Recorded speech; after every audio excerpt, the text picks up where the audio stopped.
Hello, in front of me I've got Subaru Levorg. In this video I'll show you how to unlock and lift up the hood. In the beginning, take a look under the steering wheel.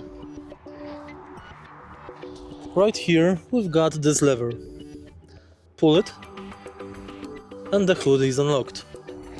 Now we have to find the second lever,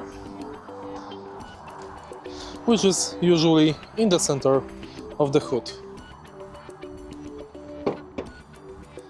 If it's not in the center, it can be on the side.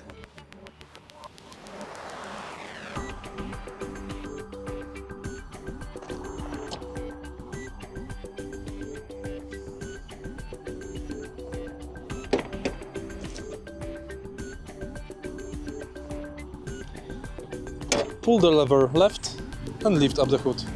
The lever is located right here. If you find this video helpful, please leave like, comment and subscribe.